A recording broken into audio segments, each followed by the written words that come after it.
الذي أرسل رسوله بالهدى ودين الحق ليظهره على الدين كله وكفى بالله شهيدا أشهد أن لا إله إلا الله وحده لا شريك له وأشهد أن محمدا عبده ورسوله أما بعد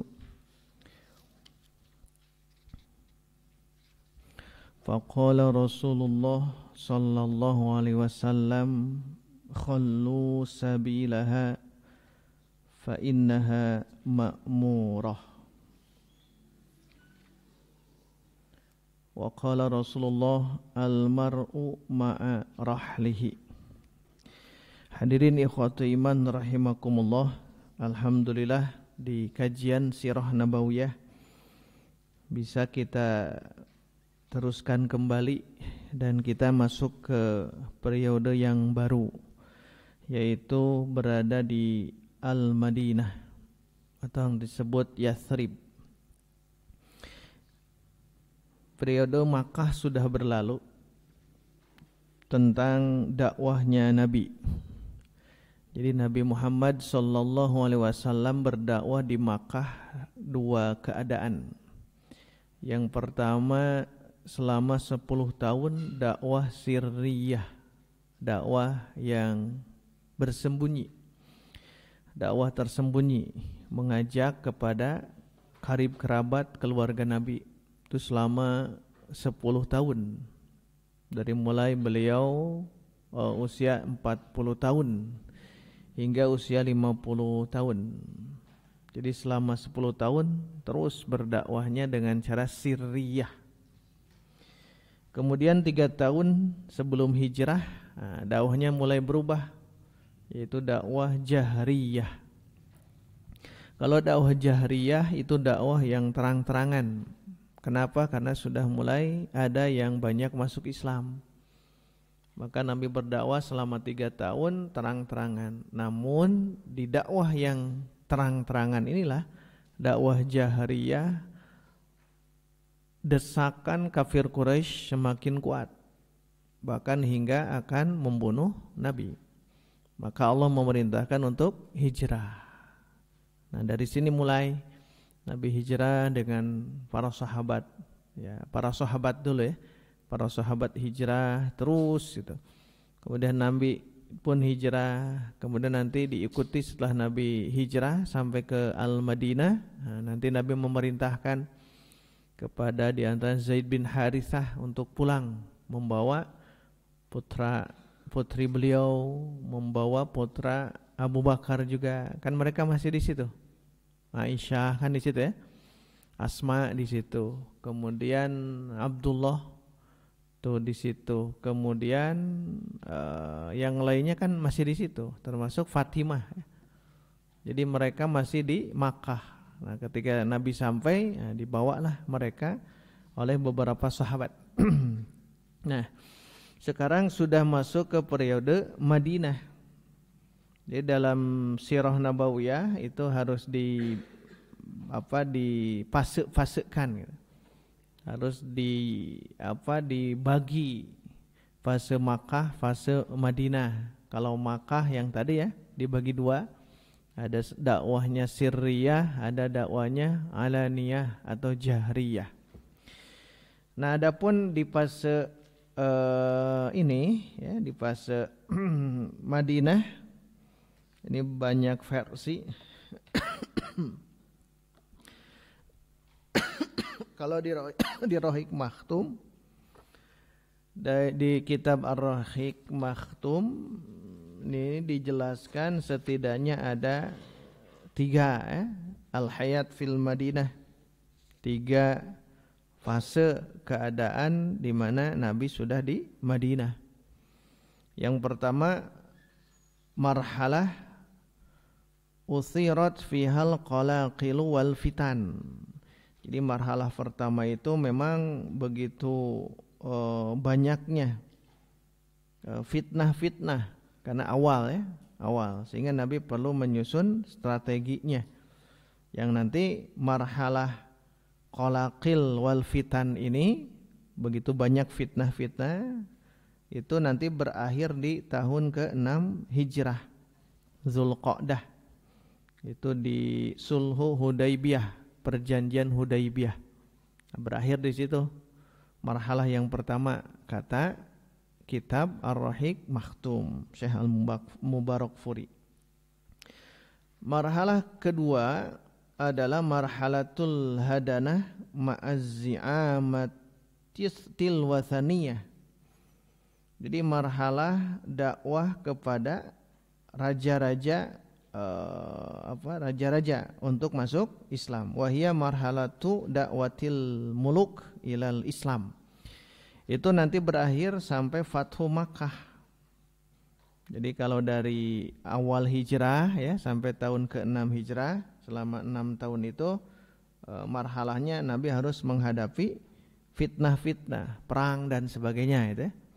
Nanti marhalah kedua dakwah kepada raja-raja, raja Persia, Romawi dan lain sebagainya. Itu diajak untuk masuk Islam. Itu berakhir di Fathu Makkah. Nah, itu akan masuk nanti. Dan dakwah terakhir marhalah terakhir marhalah dukhulin nas fi dinillahi afwaja. Nah, ini marhalah terakhir. Di marhalah terakhir itu banyak manusia berbondong-bondong masuk Islam. Nah, nanti berakhir di Nabi meninggal itu. Kan Nabi meninggal di Rabiul Awal ya, tahun 11 Hijriyah. Jadi tahun 11 Hijrah itu berakhir di situ. Marhalah apa? Banyak masuk Islam berbondong-bondong. Nah, itu marhalah Madinah ya, menurut Syekh Al-Mubarakfuri dalam Ar-Rahiq Al-Makhtum. Nah, kalau di fikih sirah ya, Syekh Abdul Karim Zaidan, beliau memberikan pemetaannya dulu dalam membahas tentang sirah Nabi hingga sampai ke Madinah. Berhenti nanti beliau dibagi-bagi memang ya, di perang Bani Quraidah ya, perang Bani Quraidah. Nah, ini nanti perang juga akan kita bahas ya. Perang-perang di zaman Rasul nanti ada. Nah, beliau menjelaskan marhalah pertama amal yang Rasul lakukan setelah sampai ke Madinah ya. Pembahasan pertama di sini jelaskan yang pertama binaul masjid, membangun masjid. Nah, pertama ini membangun masjid dulu. Nah, nanti akan ada fikihnya ya. Yang kedua al-mu'akhatu bainal muhajirin wal ansor. Mu'akhat jadi diukhuwahkan, dijadikan ikhwan antara muhajirin, orang yang hijrah dari Makkah ke Al-Madinah, dan al-ansor yang ada di Al-Madinah. Itu menjadi mu'akhat, jadikan ikhwah. Nah, itu yang kedua. Yang ketiga mu'ahadatul yahudi, mu'ahadah, mengadakan perjanjian al-Yahudi dengan Yahudi. Jadi ada bangsa Yahudi. Nah, nanti setelah Nabi menguatkan ukhuwah antara muhajirin dengan ansor, nah langkah ketiganya yang terakhir ini mu'ahadatul Yahudi. Jadi ada perjanjian dengan Yahudi. Maka nanti ada istilah piagam Madinah, piagam Madinah. Karena ada nanti akan masuk nanti ya. Nah, ini pembahasan yang disodorkan oleh fikih sirahnya Syekh Abdul Karim Az-Zaidan. Jadi berarti nanti kalau sekarang mungkin kita bahas binaul masjid, berarti membangun masjid. Pertemuan berikutnya mu'akhad dan sebagainya. Kemudian setelah itu pembahasan tentang ayat-ayat yang turun, nanti ada sebagian tentang hukum syariat. Seperti kutiba alaikumusiyam, itu kan turun 2 tahun setelah Nabi hijrah. Yang Al-Baqarah yang itu kutiba alaikumusiyam itu 2 tahun setelah Nabi hijrah turunnya ayat siam. Itu akan dibahas juga. Itu kan kalau dilihat berarti saum sebelumnya ada gitu. Jadi di antara saum Asyura ya. Saum Asyura, saum Ayyamul Bid, nah, itu dulunya itu wajib. Nah, setelah turun kutiba alaikumusiyam, itu semuanya jadi sunnah, maka yang lain, maka yang siam Ramadan menjadi wajib. Itu diantaranya syariat-syariatnya. Yang nanti kan di Al-Baqarah syariat terakhir turun itu tentang ayat riba. Gitu ya. Jadi dibahas ada syariat ini. Makanya riba itu berat, terakhir turun, berarti masyarakat masih terkontaminasi dengan praktek ribawi. Di urang seueur kan anu aremok teh anu aremok kan ya. Nah, jadi bank naon eta teh? Bank emok. Itu kan banyak orang-orang terjerumus di situ. Harus ada solusi. Kemudian nanti akan bahas tentang perang-perang. Nah, ini perang nanti ya. Ini tahapannya. Perang Badar Kubro, perang Uhud, perang Bani Mustaliq, perang Ahzab, perang Quraidah, Bani Quraidah maksudnya. Nah, kan tadi berakhir sampai di sini dulu. Jadi beliau berakhirnya itu di sampai Nabi ke Madinah, berakhir di perang Bani Quraidah. Sampai di sini dulu beliau bahasnya. Biar nanti paham. Nah, ini fikih sirah nih. Fikih sirah tapi Syekh Abdul Karim Az-Zaidan. Nanti ada fikih sirah yang lain, Al-Ghazali, Muhammad Al-Ghazali. Bukan Al-Ghazali ahli sufi yang itu ya, tapi Al-Ghazali ini ahli sirah. Nah, teringat yang kajian kemarin kan, perang ini kan Badar Kubro tidak bisa ikut. Siapa? Salman Al-Farisi. Uhud tidak bisa, Bani Mustaliq tidak bisa. Jadi 3 perang ini belum bisa. Kenapa? Masih jadi seorang hamba sahaya. Nanti perang Ahzab yang sering kita sebut perang Khandaq. Nah, itulah. Khandaq itu parit. Nah, parit itu kan inisiasi dari Salman Al-Farisi. Usia yang panjang dia. Mengatakan sampai 250 tahun karena mencari agama. Nah, ini petaannya ya. Mudah-mudahan di Ramadan ini kita bisa bahas tuntas ya. Mudah-mudahan. Jadi hari ini kita bahas ini, nanti Senin depan bahas yang lainnya. Jadi mungkin mudah-mudahan 3 pembahasan beres ya. Mudah-mudahan yang pertama binaul masjid, membangun masjid. Padahal di Kuba kan sudah dibangun.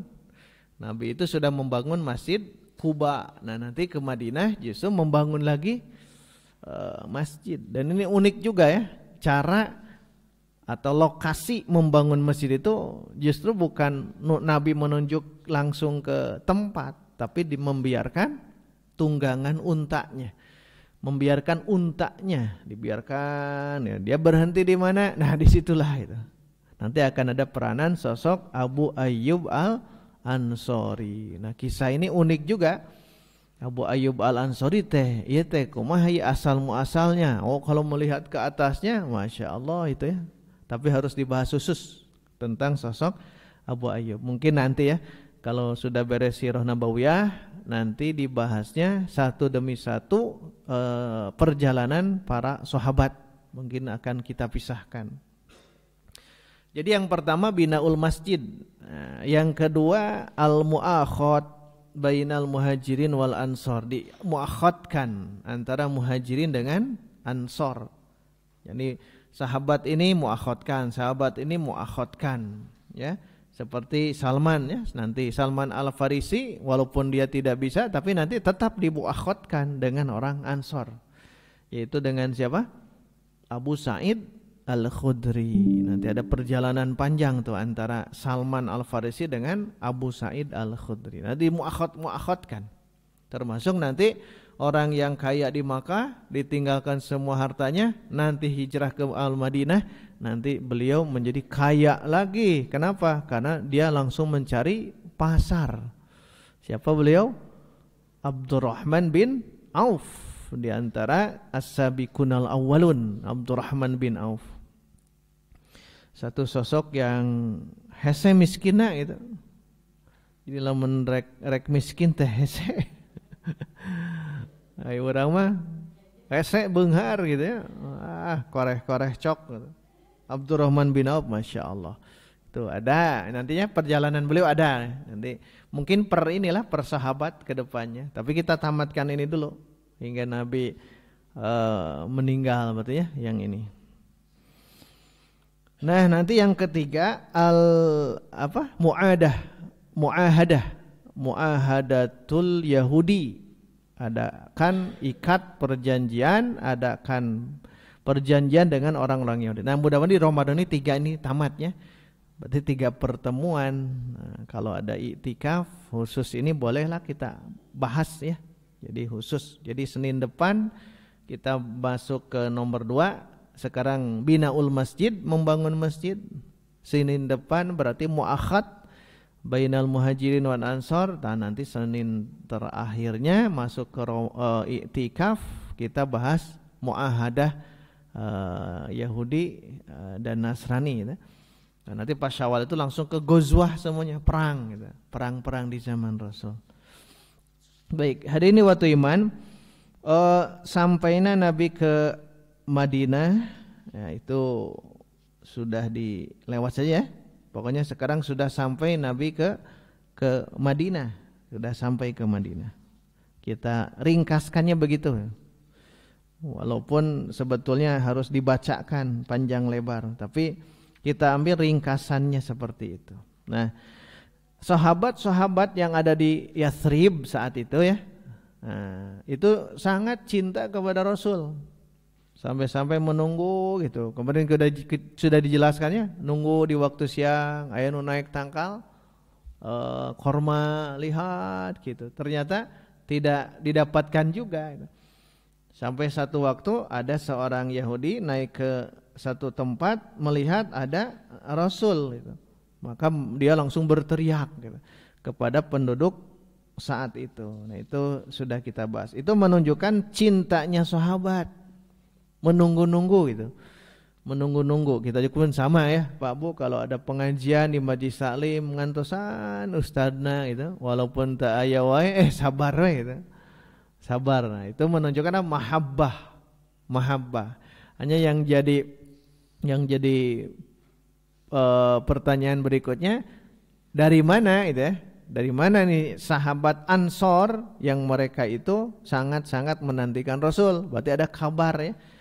Jadi Nabi mengutus dulu sahabat ke dakwah ke Yathrib saat itu. Nah, di antara dai-nya siapa? Mus'ab bin Umair, di dakwah ke sana, dan yang lainnya juga ada.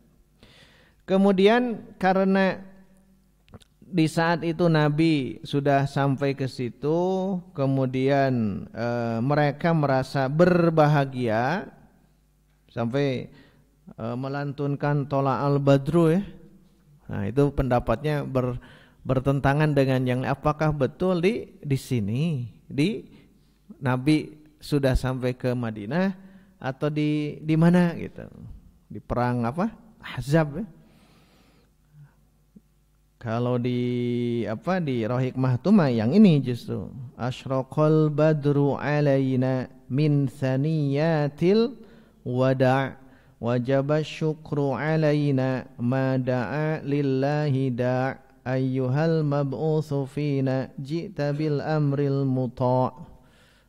Itu diantaranya itu menyambut. Nah, sambutan itu karena kebahagiaan, bertasbih, kemudian bertakbir pada kedatangan Nabi itu, disambut meriah. Nah, itu menunjukkan dakwah yang baru. Di Makkah Nabi akan dibunuh, tapi ketika sampai ke Al-Madinah itu disambut dengan gembiranya. Maka fikih sirahnya itu al-muslimu idza sarrahu syai'un au a'jabahu yukabbiru au yusabbihullah. Bertakbir, bertasbih kalau mendapatkan kabar gembira. Nah, kita juga begitu. Ya, bertakbir Allahu Akbar, subhanallah atau alhamdulillah, rasa syukur kita. Dibiasakan untuk apa? Untuk bersyukur itu. Kemudian nanti juga, nah ini uniknya nanti dalam perjalanannya. Nah, ini saya bacakan. Dalam perjalanannya di riwayat Imam Ahmad di Al-Lu'lu' Al-Maknun hadisnya sahih. Anas bin Malik menuturkan ini. Fama ra'aitu yauman qattu anwara wala ahsana min yaumi dakhala Rasulillah wa Abu Bakrin al-Madinata. Jadi kata Anas bin Malik, tidaklah aku melihat di satu hari apapun kecuali di hari itu yang sangat bercahaya, sangat baik, di mana hari itu masuknya Rasulullah dengan Abu Bakar ke Madinah. Kata Anas bin Malik. Padahal Anas bin Malik itu saat itu kan masih kecil, oleh ibunya Ummu Sulaim.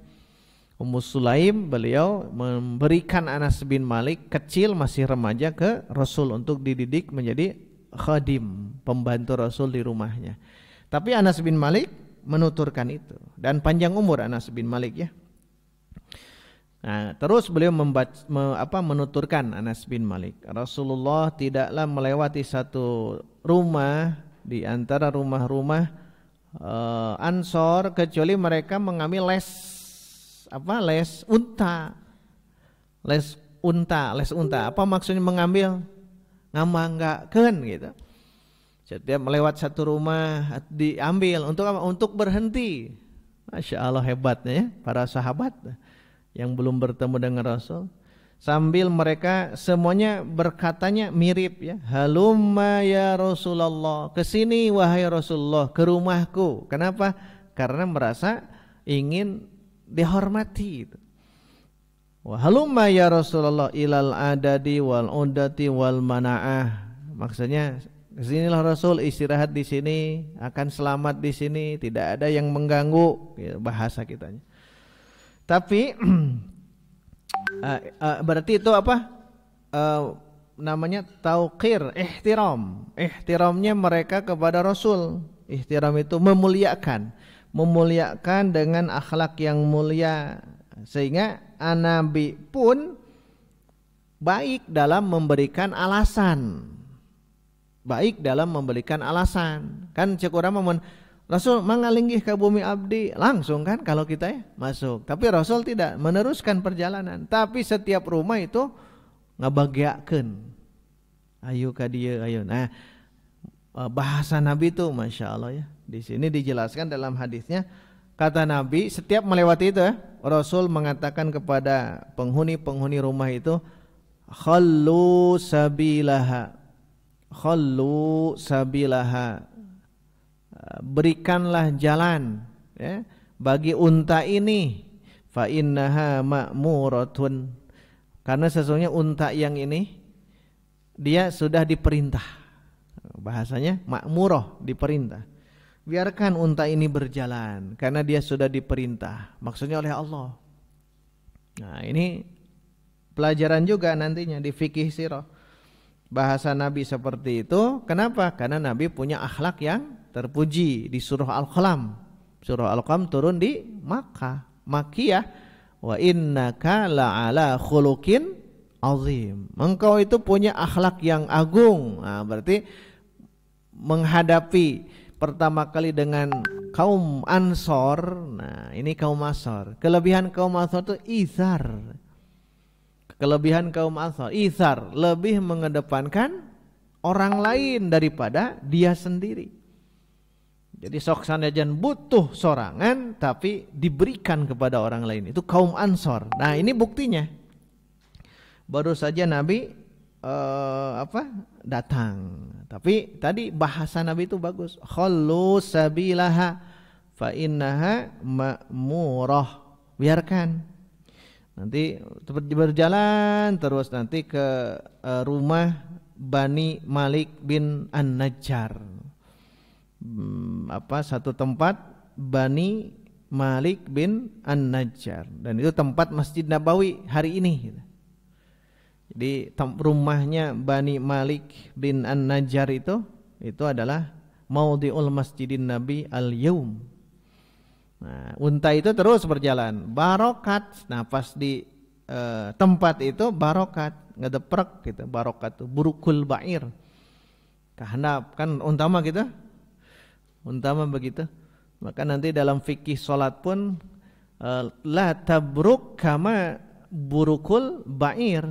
Jangan kamu ngedeprek seperti ngedeprekna onta, mencuntai kan? Jangan. Ketika sujud nanti ada perbedaan pendapat ya, perbedaan pendapat itu ya, kumaha yang memaknai, maka akan ada dua pendapat ketika sujud, apakah tangan dulu atau kaki dulu, atau kaki dulu lutut ya, tangan dulu lalu lutut, atau lutut dulu baru tangan gitu. Nah, nanti perbedaan pendapat di situ. Nah, nanti bisa disimpulkan di antara para ulama, kalaulah kuat lutut dulu. Kalaulah kuat lutut dulu baru tangan. Nah, nanti pas bangkitnya itu tangan terus lutut, jadi pas itu. Rausen. Jadi kalau yang kuat, Pak Bu. Jadi kalau kuat itu turun lutut tak langsung ke tangan.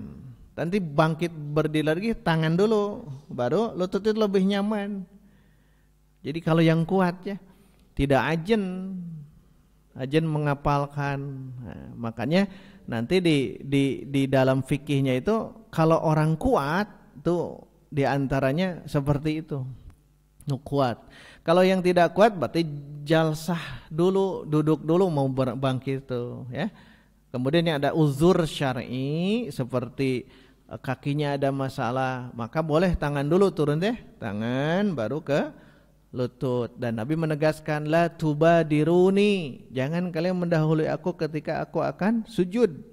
Inni qad badantu, aku sudah bayuh itu, sudah mulai badan itu sudah mulai membesar. Da kasepuhnakeun teh Nabi ge membesar badan teh. Ayo ramat teh ayeuna teh geus badag. Teh ayeuna kan sudah badag ge geus kolot leuwih badag ini. Nah, tapi itu mah anugerah ti Allah ya, harus disyukuri, Nu begang syukuran, syukuri oke gitu. Karena anugerah dari Allah. Tapi Nabi semakin tua itu bayuh gitu ya, semakin membesar, ageng. Makanya ketika itu la tubadiruni, makanya nanti ada jalsah istirahat dulu, mau bangkit ke atas ya, karena begitu. Tapi kalau yang kuat das langsung gitu, nyaman tuh. Makanya saya iri Pak Bu, iri mun aya ninggal genah gitunya, da nyaman gitu. Turun tangan, kemudian lutut, naik tangan, kemudian lutut. Itu kan kokoh di kekuatan paha. Kekuatan paha dan kekuatan kaki itu. Kakinya. Nah, itu luar biasa ya. Ada iri gitu. Iri gitu karena memang qadarullah ya, beginilah gitu. Bisanya duduk. Tapi kalau yang kuat, nah bagusnya begitu. Nah, nanti la tabruk kama burukul ba'ir, nah, seperti ngedeprekna onta. Nah, perbincangan itu kaki dulu atau tangan dulu gitu ya, pas ngedeprekna teh. Maka dua pendapat. Kalau Ibnul Qayyim Al-Jauziyah dalam Zadul Ma'ad, nah kalau turun lutut dulu baru ke tangan gitu. Lutut dulu baru tangan. Itu memang di antara perdebatan, tapi bisa dikompromikan sebetulnya. Kalau merasa kuat, nah gunakan kekuatan itu lebih kokoh. Jadi lutut, tangan, nanti bangkitnya tangan, lutut, tidak jalsah istirahat. Tapi kalau uzur mah, nah gunakan yang sebaliknya saja ya. Kalau uzur itu, jadi repot lah turunnya itu. Karena tidak sembarang orang yang bisa turun langsung menggunakan lutut. Lututnya kan kudu kuat gitu. Nah, bangkit pun harus duduk dulu kan, ripuh gitu ya. Ripuh, makanya kalaulah kuat seperti tadi, lutut dulu, kemudian tangan. Nanti kalau bangkit sebaliknya, tangan dulu angkat, simpan di paha, nanti angkat sing kuat itu teh. Tapi tong diniatkan supaya sehat ya, sholat kenapa? Biar sehat. Eta mah lebar ya. Niatnya bukan karena Allah. Kembali ke sini hadirin waktu iman. Nah, unta itu terus. Nah, barokat ngedeprek gitu. Falam yanzil anha Rasulullah sallallahu alaihi wasallam. Nabi belum turun seperti itu. Hatta nahadat wasarat qalilan. Lalu bangkit lagi, berjalan sebentar sedikit. Summal tafat, kemudian dia melirik lagi gitu. Jadi aneh ya onta teh. Ada yang mengatakan siapa nama onta ini?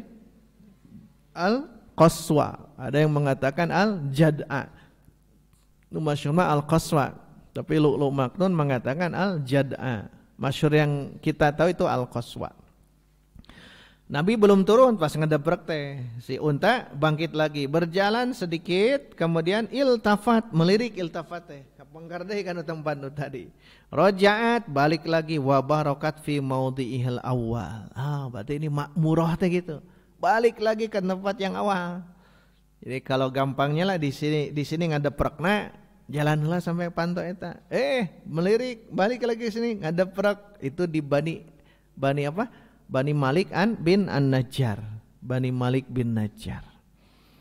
Itu jadi tempatnya.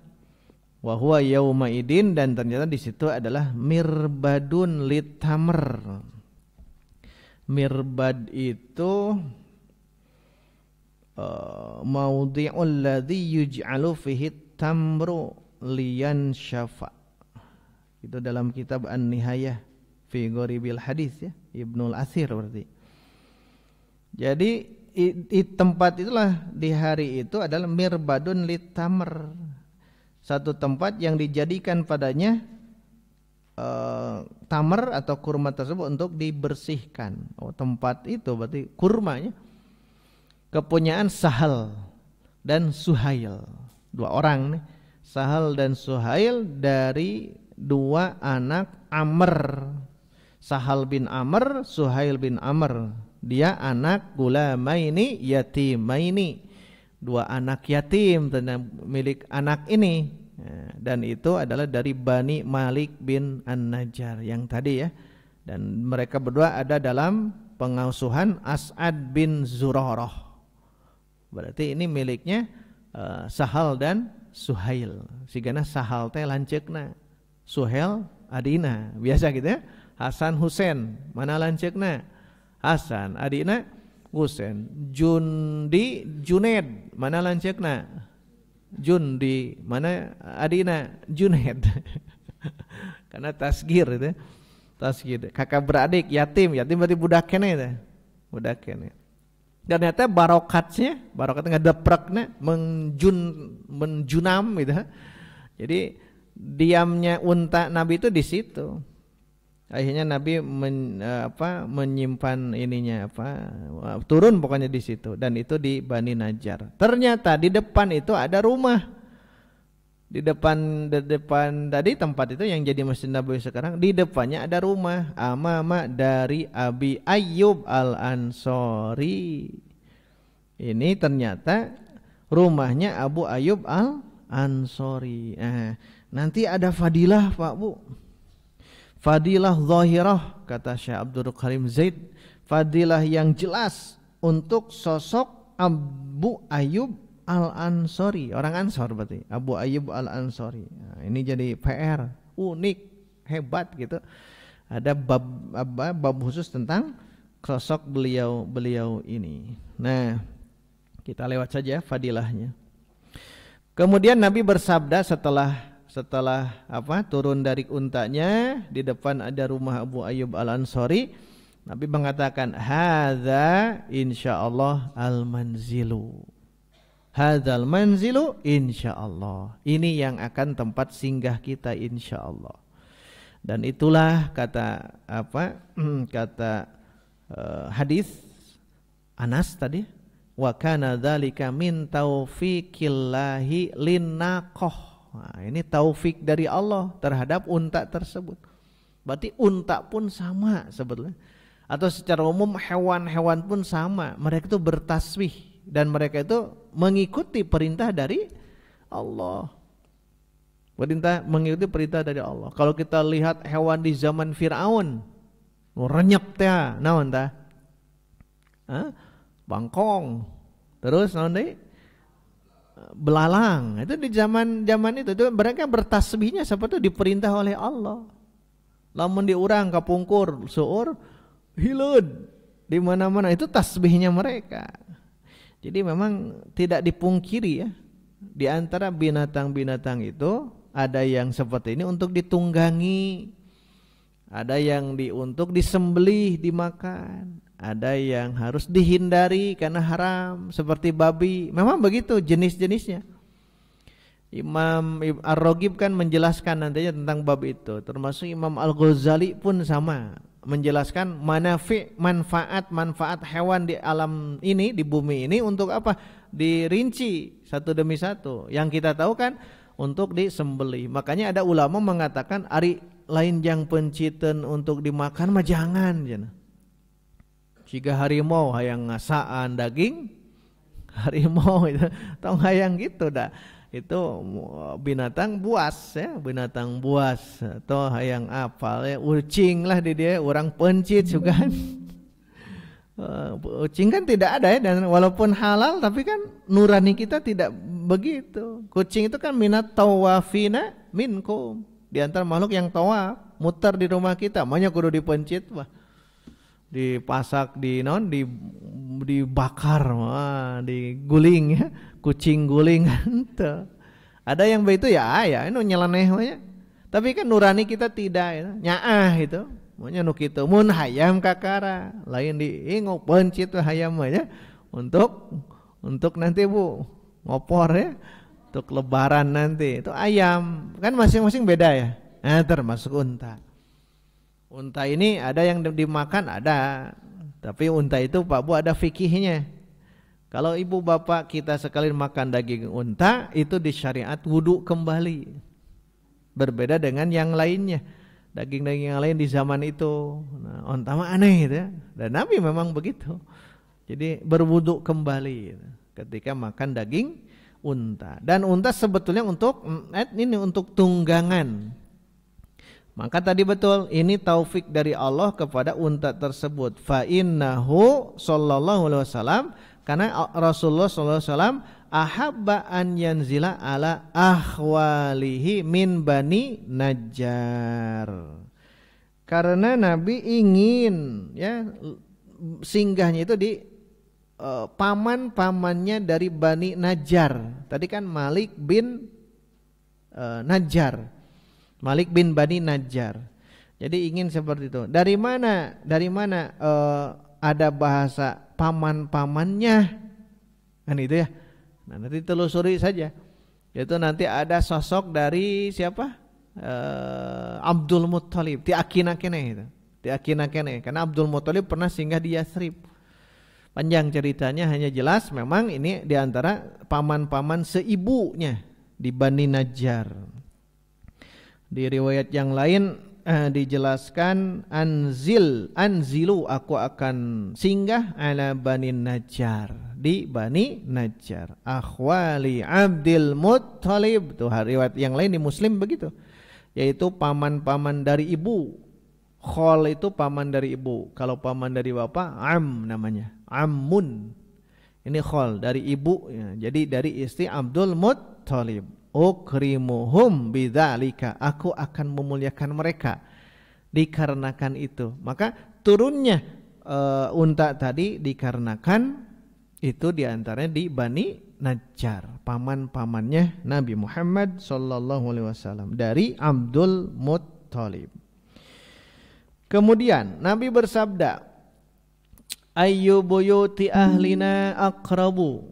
Setelah turun itu Nabi langsung bertanya, ayu buyuti ahlina. Bahasanya ahlina.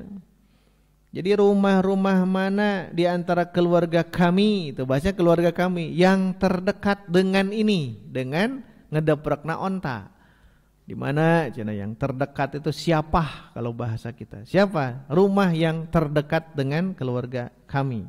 Bahasa keluarga kami nanti oleh Al-Hafidh Ibnu Hajar dalam Fathul Barinya dijelaskan. Jadi kenapa ada bahasa ahlina, keluarga kami? Karena nanti Bani Najjar itu adalah moyangnya Abdul Muttalib, dan itu namanya Salma. Salma binti Auf dari Bani Malik bin An-Najjar. Nah, intinya malah itu ada keturunan bersama Nabi. Kemudian ada yang mengatakan anak ya Nabi ya Allah, saya yang lebih dekat itu. Siapa yang mengatakan ini? Abu Ayyub Al-Ansari. Jadi yang mengatakannya Abu Ayyub Al-Ansari. Hadhihi dari wa hadza babi. Ini rumahku dan ini pintuku. Nah, jadi ada fadilahnya. Ini rumahku, ini pintuku. Maka Rasul bersabda kepada Abu Ayyub Al-Ansari, "Fantaliq fahayyi lana maqilan." Fantaliq, maka Pulanglah. Fahayyi lana, siapkan untuk kami maqilan. Maqilan, non maqilan teh? Makanan taqau fihi qailulah. Qailulah maqilan itu.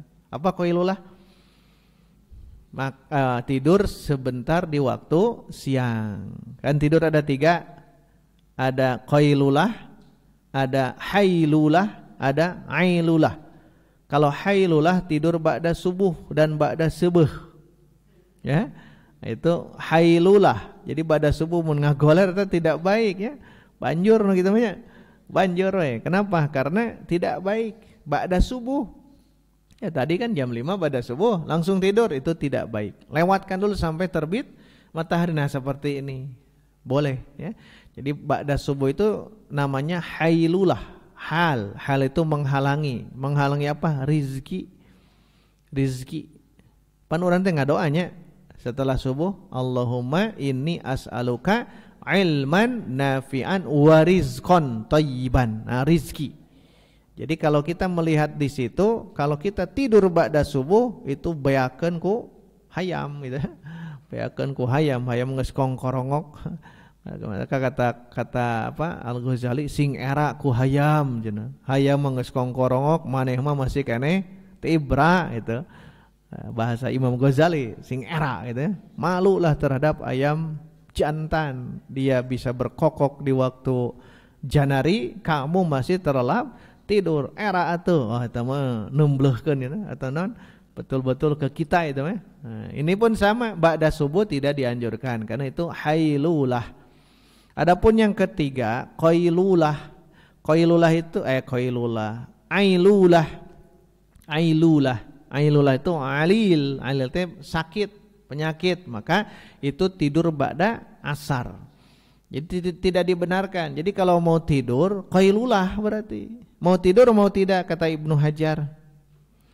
Kata Ibnu Hajar, al-istirahah, qailulah itu al-istirahatu nisfun nahar atau nisfan nahar.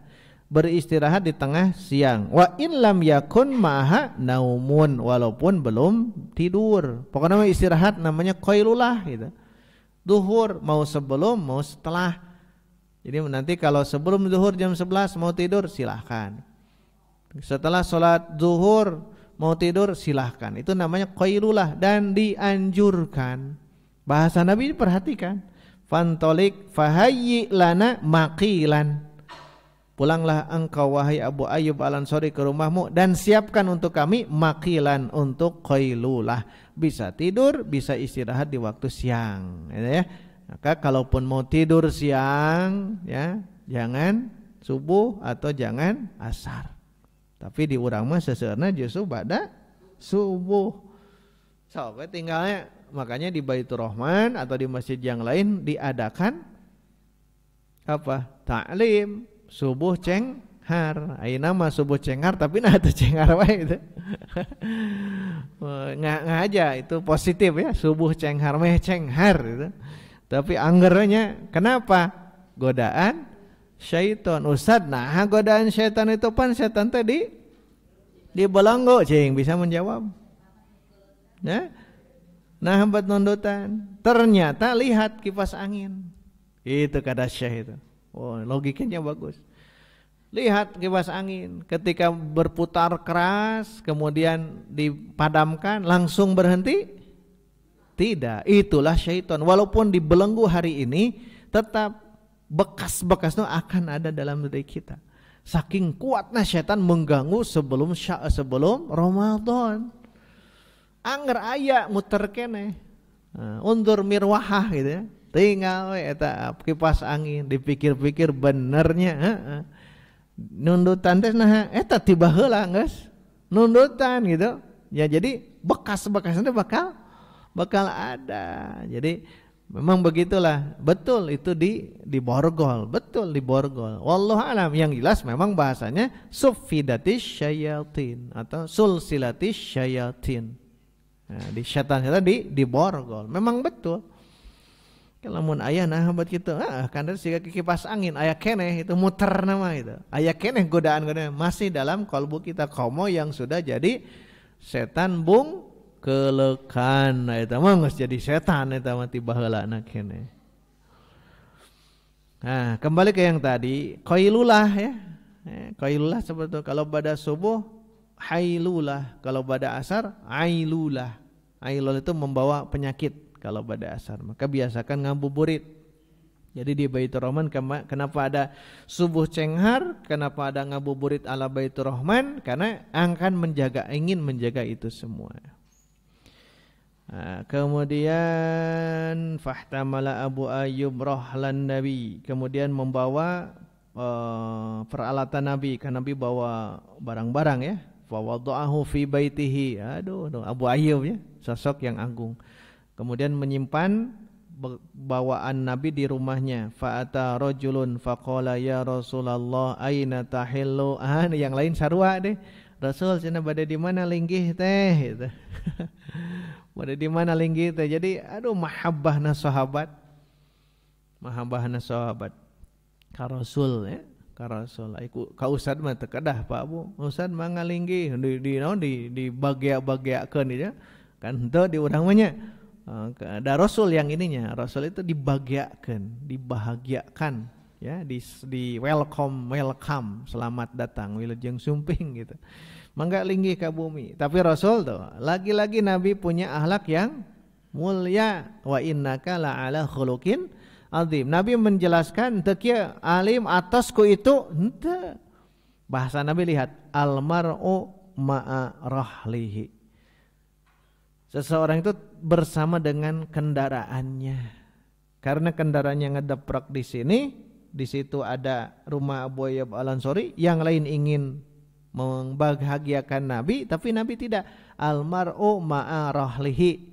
Seseorang itu bersama dengan barang bawaannya atau dengan kendaraannya. Akhirnya ya begitu, akhirnya Nabi singgah di rumah Abu Ayyub Al-Ansari. Belum kebangun masjid ya. Dah itu saja dulu lah. Mungkin di pertemuan berikutnya ya, untuk membahas tentang membangun masjid insyaallah.